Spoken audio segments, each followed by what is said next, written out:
But now, Charlie, I want to get to your free mailbag. Some of the questions from your free mailbag article that came out today. He does one, free for all, one for just the diehards, answering diehard questions. Right. Let's get to some of the free ones because I don't want to give away the premium content. Sign up for that stuff. Yeah. This first one I wanted to get to, I thought was real interesting. From AJ Yonderly. What's the timeline for the next 5 prospects to make the team? And I appreciated, I interpreted this as the next the next top wave. Five, next top 5, the top 5 best prospects they have after Michkov. What is their timeline? Because Michkov is obviously making the team. Yes, he is still a prospect. He's Calder eligible. He has not played a game yet, but he's probably going to play 17 minutes a game for the team this year, maybe on the top line. Briere has straight up said he ain't seeing time. He's not going to the AHL. I imagine that was part of the negotiation. I can't imagine the dude would come here and do this if it was you got to ride the bus in Allentown. Yeah. No, I'm going to. I might be playing for SCA this year. I'll stay home. I'm not doing that. So it's the non-Michkov prospects because the timeline for Michkov is, October 11th. Where do we go from there? I like that you narrowed, okay, these are the 5 then. Right. The 5 I had were Oliver Bonk, Samu Tuamala, Emil Andrae, Jet Lushenko, and Denver Barkey. Those were the 5 and we'll have Alex Appleyard and I will have our updated top 20 prospects list out probably sometime either at the end of this month or the beginning of September, because we do 2 a year. We do one after the World Juniors, and then we do one in the summer leading into rookie camp after the new draft class and development camp, whatever. So that will be on the way. So I don't know what our ranking is ultimately going to be, but if I had to guess, I think those are going to be probably the top 5, with Kolosov being the only one who maybe has a shot at breaking it, but also we don't know what the status of Kolosov is, so that will probably play a role in at least where I will rank him because there's serious uncertainty there. So those are your 5. Those are your 5. Let's just answer it this way. Who's the next one to make the NHL? I think Andrae is the closest. I don't mean get a game, get a call up. Who is the next regular NHLer? I think Andrae is the closest because Bonk is going back to juniors. I think they would like Samu Tuamala to get another year in the AHL. Jet Lushenko obviously is going back to juniors for at least 1 more year, if not 2, although we'll see how his draft plus 1 year goes. And Denver Barkey is a child. So, he's taking some time. So Emil Andrae is the only one who I could realistically, and I'm not saying this is going to happen, but I'm saying that if you told me that Emil Andrae is an every night NHL defenseman by the second half of the season, I'd be that. I'm not necessarily predicting it's going to happen, but it wouldn't at all shock me.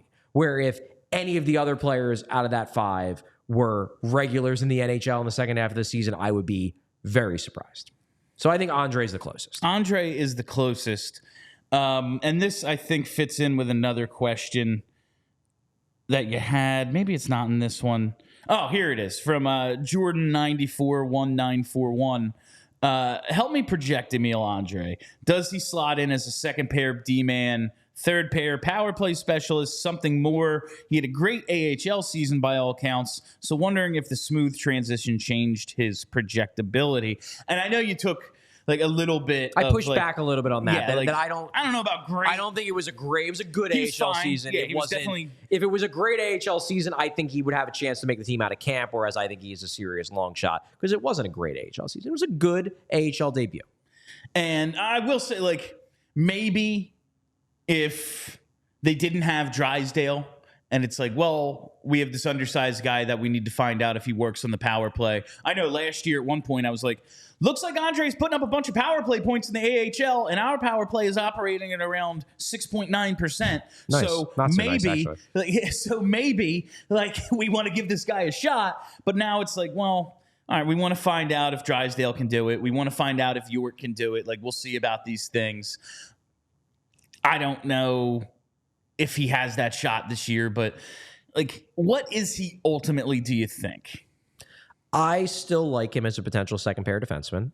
I will say that I was a bit higher on him this time last year, in part because the possibility this time last year was there for him to break the door down and make the NHL right out of camp or earn his way up the NHL ladder by the midpoint of last season and establish himself as an NHLer. And the fact of the matter is that the sooner a guy makes the NHL, the more likely it is that he's going to be an impact player.